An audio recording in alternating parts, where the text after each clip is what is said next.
Rock 100.5 KATT. I am Cameron Buchholtz here with Adam from Murder by Death. What's going on, sir?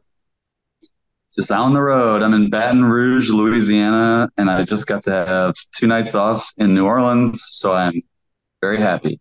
Nice. Are you feeling a little worse for wear? 2 nights in New Orleans can be dangerous. I'm a grown man, and I know my limits now, and Mhm. so I went to bed at midnight because I'm on tour and I'm here to do a job, and I wanted to be able to sing because we've got like 6 long drives in a row, and so uh, I was just like, I ate my feelings, and I had a couple Sazeracs and moved on down the road. Gotcha. I'd imagine, 10, 12, 15 years ago, it might have been a different story. Yeah, for sure. I remember last time we played New Orleans, I was reminiscing with our bass player, and he was like, "Oh, I was out till 5:30 in the morning," and just taking it all in. But we had enough time that we really covered a lot of ground, and it's just such an incredible city. It's hard not to like just go in and like just just cover as much of the city as you can and eat everything that comes in front of you, and it's a Sure. blast. Indeed, man. Well, yeah, you're in Baton Rouge tonight, and then Austin tomorrow? Yep. And then And you'll be then in okay. yeah, Oklahoma City Thursday night at Beer City Music Hall, which it's going to be a party, man. I think it'll be your first time at that venue, I'm pretty sure. Yep. And Yeah. actually, First yeah, time.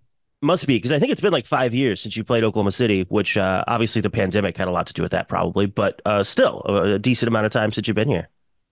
Yeah, we came to Tulsa 2 years ago, but yeah, we played the Tower in 2019, so it's been a minute, and I love coming to Oklahoma. Like I've found that there's a lot of camp areas for camping that I really like. The state parks are great, and when I'm passing through, if I'm going out west, like I didn't know until a few years ago how much cool stuff there was. So I'm stoked. Nice, We got man. good friends, and yeah. And now you're about a week into this run. Kind of how's it been? Because it's the first real batch of shows you guys have done this year, other than your kind of special event stuff. Yeah, and yeah, we're not doing a ton of touring these days, so this is really just it for the year. And it's been great. Honestly, the show's been really good. Audiences are really passionate and supportive, and um, we just did the last show we played was our cave show in Tennessee, which is like it's like 1,200 people in a freaking cave underground. We had like a projectionist come in and do like a crazy show uh, using like clips from movies and just weird isolated images. And we uh, uh, we had really good bands, Shannon and the Clams and J. Roddy Walston opening this year, and it's just such a blast. And it's just everybody just hangs out outside and then goes into a cave to watch some live music. Yeah, I went to the 2021 cave shows, which I think were on Oh, nice. Halloween. So yeah, Yeah, I think it's yeah. at a different venue now. I think is but sure same It vibe. is. I imagine. Yeah, that one is a little smaller, and the owner basically she's like a geologist, and I think she's not as keen on the concerts happening there. But her staff, or the people who were previously putting on the shows, are doing it there at Pelham now, and it's just a blast. I mean, they do a really good job. I mean, they make it feel really normal somehow for you as a performer, which like you basically want as a performer you want to feel really like I'm just playing a show, it's fine, and then you hear the echoing and you hear the wild sounds like when the crowds are singing along, when you have 1,000 people singing your lyrics back and it's reverberating off an entire cave, it is like thunder. I mean, it is wild. So hard not to feel pretty amped up after a great show like that. Nice, man. Well, awesome. And you mentioned the shorter tour. Kind of talk to me about why that is. Is it just other things in life that have kind of taken precedence, or Yeah, post pandemic, it's just we just different responsibilities emerged, family, work, other work, and I think we've been touring for 24 years, and we've just been winding down our touring a little bit here and there, and figuring out like what is possible to do. We're doing a bunch of touring next year because we are gonna be working on new songs. I'm already doing some writing, but it'll be a bunch compared to post pandemic. What the amount we've been doing, it won't be like when we were younger. Mm, We were playing 200 plus shows a year, and I just don't have that in me anymore. It's so hard to do that many dates when you have like other responsibilities other than just being in the van, you know? sure, sure. But now, when you is it a thing where you're just, I guess, not tired of being on the road, but you just at a point in your life where it's like, well, I've done that. Like, I don't need to prove anything at this It's a point. million things. I mean, yeah, to some extent. Yeah, you do feel like you have, like if, if you had a travel bug as a kid, like, and you've done this for a long time, you have scratched that bug to some extent. Or maybe you want to like dig in deeper in the cities. Like I love New Orleans, and it was nice to be able to spend actual time there instead of just like rolling in, playing a show, and getting the fuck out. It's like Mm, very like it was nice to be able to uh, be able to actually enjoy like a slow day there yesterday. But it's just, I think part of it is also just like the fatigue level is just harder as you get older. Like when we were touring when I was 20 years old, like it didn't matter if I didn't mm. sleep. I got to sleep. And also it's like I'm singing for like an hour and a half, 2 hours a night. And to be able to do that day after day, um, you just can't, you can't do the wear and tear that I think a younger person can, or at least I can't. Like Right. sometimes I talk to my friends who are my age who are touring, and they're just like, "Oh, I don't know. I don't know why my voice keeps working. I don't get it." Well, I mean, you've done some shows recently with American Aquarium, and the way that they tour is nuts. Like they'll just go like 2 weeks without a night off, and it's like I don't understand how BJ possibly does that. I don't either, and I it might be the like they're sleeping enough on the bus. Like he's not drinking. That probably helps a lot. Like those are good Mm. habits, sleeping and not drinking. But a lot of people struggle with not doing a lot of people have trouble keeping up that on the road. So, it's, some people just also, I think it just doesn't phase them, and other people, it just destroys them. Mm. And, like today, this is the kind of thing that happens on tour. I was walking around a nice park yesterday, and then I got bit by a bunch of fire ants, and they bit me like all over my leg. And like I thought this morning when I woke up that I had like torn my groin, but no, it turns out it's just like a allergic reaction and inflammation from fire ant bites I got on tour, which is Some just like put that on the 2024 bingo list. There you It's go. like, all right, Crazy it's like Cajun swamp ants. excruciating pain. Yeah.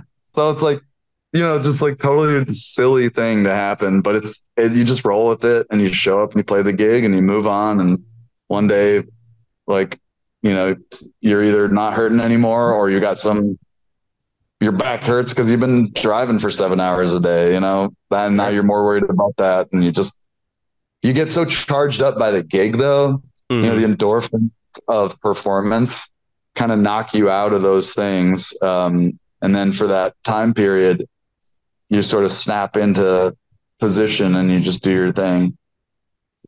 Now you mentioned kind of putting together new stuff. Where are you at in that process of a new record?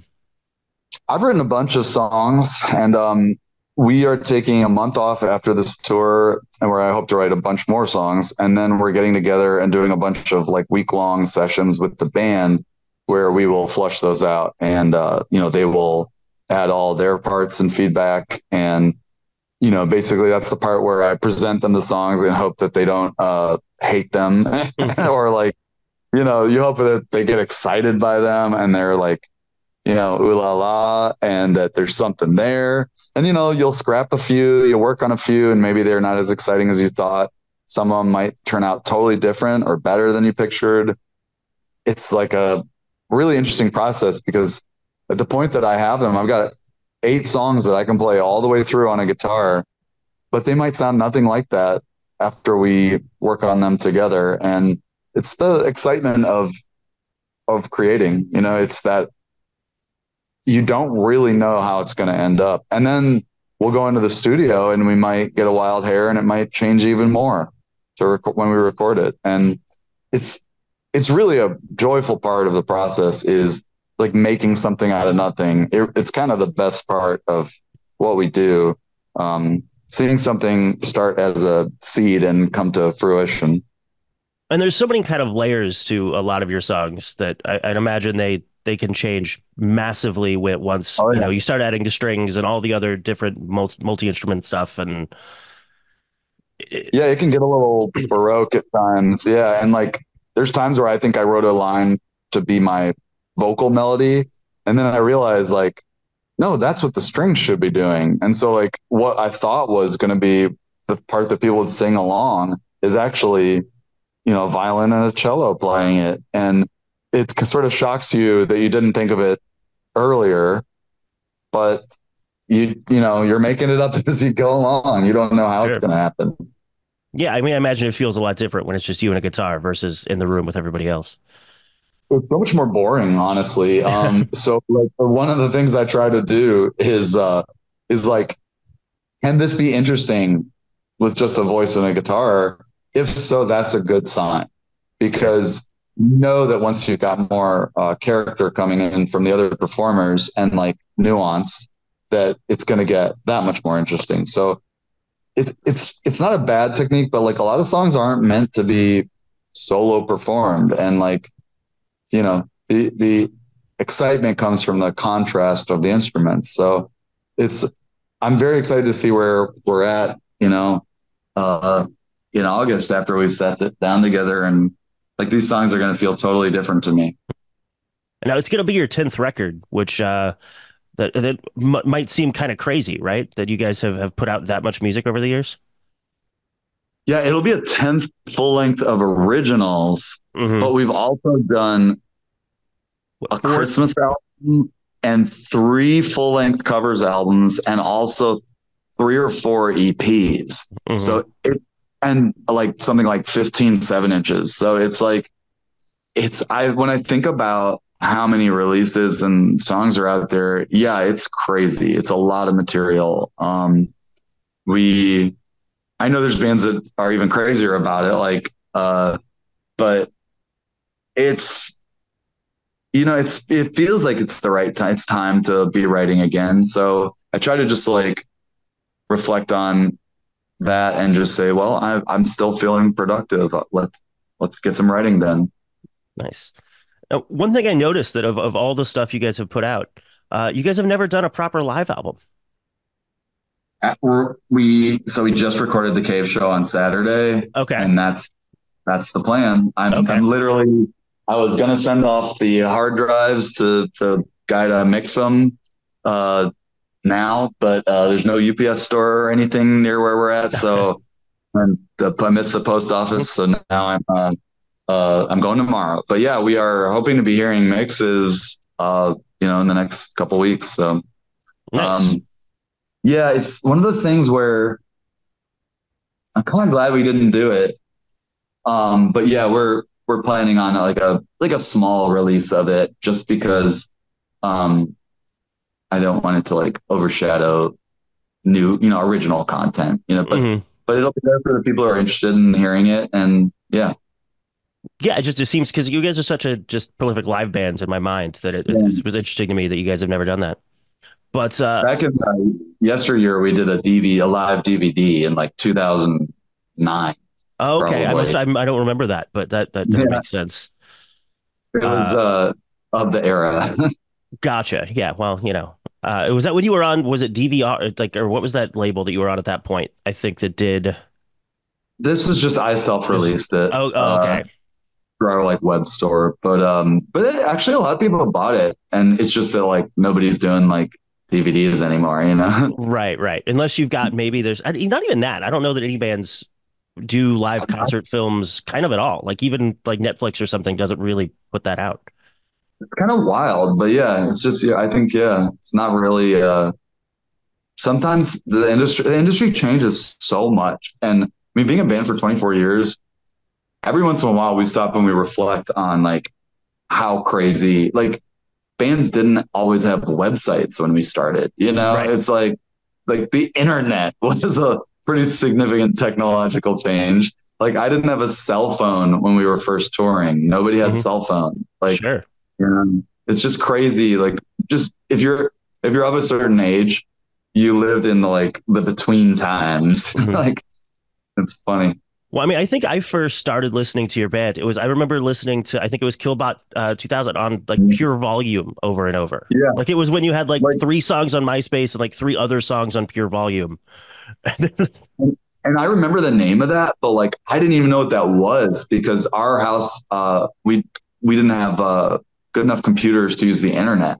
And so like there were all these sites that were like upon reflection, or if I like I went and I found like this old like all our paperwork for our like press releases of the album from 2003, and there's all these like sites and like infrastructure of the music industry in there. Then like, oh man, I now know what this is, but I definitely didn't know what it was at the time because we just didn't have the internet.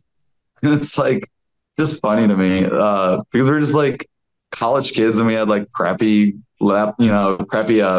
desktop computers, and like Sure. if you didn't have the good enough one, like you could maybe use like a chat room or you could use like instant messenger, but Yeah. it didn't mean you could actually like do much with it.